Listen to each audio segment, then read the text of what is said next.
ஆண்டவருக்கு புதியதொரு பாடலை பாடுங்கள். அவருடைய அன்பர் சபையில் அவரது புகழை பாடுங்கள்.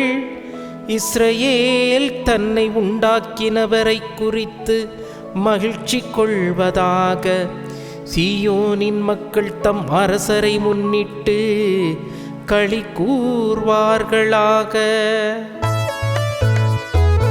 ஆண்டவர் தம் மக்கள் மீது விருப்பம் கொள்கின்றார். ஆண்டவர் தம் மக்கள் மீது விருப்பம் கொள்கின்றார். திருப்பாடல்கள் 149. இறைவன் தம் மக்கள் மீது விருப்பம் கொள்கின்றார். இறைவனை துதிக்கின்ற ஒரு போர் பாடலாகவும் ஒரு வெற்றியின் பாடலாகவும் இந்த திருப்பாடல் 149 அமைந்திருக்கிறது. இஸ்ரேல் மக்கள் கடவுளுடைய தேர்ந்தெடுக்கப்பட்ட இனம். அவர்கள் பாபிலோனிய அடிமைத்தனத்திலிருந்து திரும்பி வந்த பிறகு இறைவன் தங்களுக்கு கொடுத்த வெற்றிக்காக நன்றி செலுத்தக்கூடிய ஒரு நன்றியின் பாடலாகவும், அதே வேளையிலே இறைவன் வழங்க இருக்கிற அந்த நீதிக்காக தங்களை ஆயத்தப்படுத்தக்கூடிய ஒரு பாடலாகவும் இந்த திருப்பாடல் 149 அமைந்திருக்கிறது. இந்த திருப்பாடலை போஸ்ட் எக்ஸிலிக்கல் பீரியடை சார்ந்தது என்று சொல்வார்கள். அதாவது யூத மக்கள் பாபிலோனிய அடிமைத்தனத்திலிருந்து திரும்பி எருசலேமுக்கு வந்த பிறகு அந்த காலத்திற்கு பிறகு எழுதப்பட்ட ஒரு பாடலாக இருக்கிறது. நமக்குள்ளே இந்த திருப்பாடலே புதிய பாடல் என்று சொல்லப்படுகிறது. புதிய பாடல் என்று சொன்னால் எருசலேமினுடைய சுவர்கள், மதில்கள் எல்லாம் இடித்து தரைமட்டமாக்கப்படுகிறது. மீண்டும் கடவுளுடைய அந்த பேரன்பினாலே, கடவுளுடைய பராமரிப்பினாலே அது கட்டி எழுப்பப்படுகிறது. அப்படி கட்டி எழுப்பப்பட்ட பிறகு அந்த மக்கள் புதிய விடியலை நோக்கி இஸ்ரேல் மக்கள் பவனியாக செல்கிறார்கள். அப்படி செல்லுகிற போது பாடப்பட்ட ஒரு புதிய பாடலாக இருக்கிறது. இரண்டாவது, தேர்ந்தெடுக்கப்பட்ட இனம். இவர்கள் ஏற்கனவே தேர்ந்தெடுக்கப்பட்ட இனம். ஆனால் இந்த மக்கள் ஒரு காலத்திலே அடிமைத்தனத்திலே ஒடுக்கப்பட்டு அவர்கள் மிக நைந்த ஒரு நிலையை அடைகிறார்கள். மிகவும் அந்த தங்களது நிலையை இழந்து போகிறார்கள். அப்படி இழந்து போன மக்களுக்கு மீண்டும் கடவுள் மகிமைப்படுத்தி தன்னுடைய நீதியின் கரத்தினால் அவர்களை வழிநடத்தி வந்து மீண்டும் அவர்களுக்கு தன்னுடைய மக்கள் என்கிற ஒரு அதிகாரத்தை, ஒரு அந்தஸ்தை, ஒரு அடையாளத்தை வழங்குகிறார். அது தேர்ந்தெடுக்கப்பட்ட இனம் என்று சொல்லப்படுகிறது. இந்த திருப்பாடலை 2 பகுதிகளாக பிரிக்கலாம். இறைவசனங்கள் 1 முதல் 5 இறைவனை புகழ அழைக்கின்றது. இந்த திருப்பாடலை படைக்கின்ற பொழுது புதிய பாடல், யாழ், சுரமண்டலம், நடனமாடி என்கிற வார்த்தைகள் எல்லாம் நமக்கு எதை சொல்கிறது என்று சொன்னால், இந்த பாடலினுடைய மகிழ்ச்சியின், அக்களிப்பின் ஒரு பகுதியை, ஒரு சூழ்நிலையை நம் கண்முன் நிறுத்துகிறது. எனவே நாம் கடவுளை புகழுகின்ற மக்களாய், மகிழ்ச்சியோடு கடவுள் செய்கிற நன்மைகளுக்கு நன்றி சொல்லுகிற மக்களாய், உள்ளத்தின் ஆழத்திலிருந்து அவரை துதிக்கிற மக்களாய் நாம் மாறுவதற்கும் வாழ்வதற்கும் அழைக்கப்படுகிறோம். இரண்டாவது, இறைவசனங்கள் 6 முதல் 9 நீதியை நிலைநாட்டக்கூட பகுதி. இந்த பகுதியானது ஒரு கடினமான போர் சூழலை நாம் கண்முன் நிறுத்துகிறது.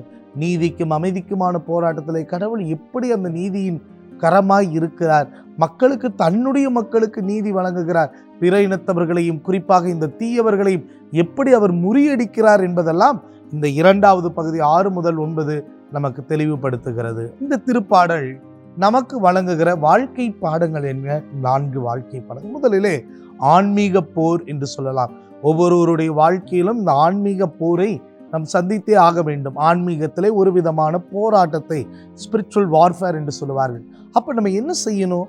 இந்த திருப்பாடல் ஆசிரியர் சொல்றாரு, உங்கள் வாயிலே வெற்றியின் அக்களிப்பு இருக்கட்டும், நன்றி இருக்கட்டும், கையிலே இருமுனை வாள். அப்போ இந்த ஆன்மீகத்திலே விசுவாசிகளுக்கு ஆன்மீக போராட்டத்திலே ஜெயிப்பதற்கான வழி இறைவனை துதிப்பதும், அதைவிட ஜெபமும், இறைவனுடைய வார்த்தையையும் நாம் வாளாக கையிலே ஏந்த வேண்டும். இரண்டாவது, கடவுள் தம் மக்களிடம் அன்பு கொள்கின்றார், மகிழ்ச்சி கொள்கின்றார் என்கிற ஆழமான நம்பிக்கையை கொடுக்கிறது. நம்மளுக்கு பலவீனங்கள் இருந்தாலும் கூட, கடவுளை விட்டு நாம் ஒரு சில நேரங்களிலே நம்முடைய மனித பலவீனத்தில் அவரை விட்டு வந்தாலும் கூட கடவுள் நம் மீது அன்பு கொள்ளுகிறவராக, நம்மிலே மகிழ்ச்சி கொள்ளுகிறவராக, நம் பலவீனங்களை கடந்து நம்மை மீண்டும் வெற்றியின் பாதைக்கு அழைத்து செல்லுகிறவராக அவர் இருக்கிறார் என்கிற நம்பிக்கையை கொடுக்கிறது. மூன்றாவது, நீதிக்கும் அமைதிக்குமான போராட்டம் என்றைக்கும் இருந்து கொண்டே இருக்கும்.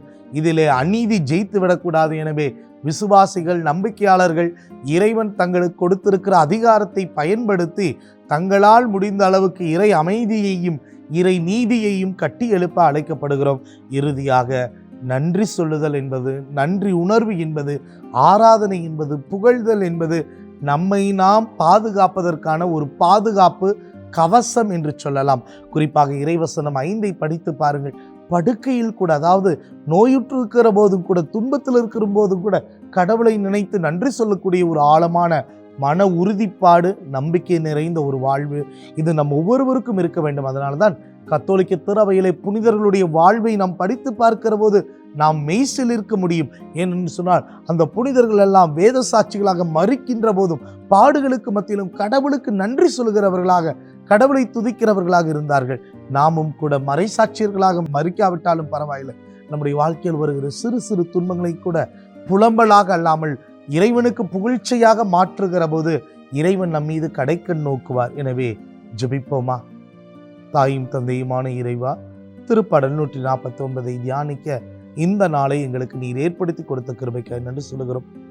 இதோ எங்களுடைய வாழ்க்கையில் வருகிற ஆன்மீக போராட்டங்களுக்கு எதிராய் நாங்கள் எங்களுக்கு சுற்றிலும் ஒரு பாதுகாப்பு கவசமாய் புகழ்ச்சியின் வழியாக, ஆராதனையின் வழியாக எங்களை பாதுகாக்கவும், உம்முடைய வார்த்தையையும் ஜெப வாழ்வையும் எங்களுடைய போரின் கருவிகளாக கையில் எடுக்கவும், அதன் மூலம் ஒரு நிறைவான வாழ்க்கைக்குள்ளாய், நீர் கொடுக்கிற அதிகாரத்தை பயன்படுத்துகிற ஒரு வாழ்க்கைக்குள்ளாய் கடந்து செல்ல அருள் புரியும் எங்கள் ஆண்டவராய் கிறிஸ்துவை அம்மை மன்றாடுகிறோம். ஆமேன்.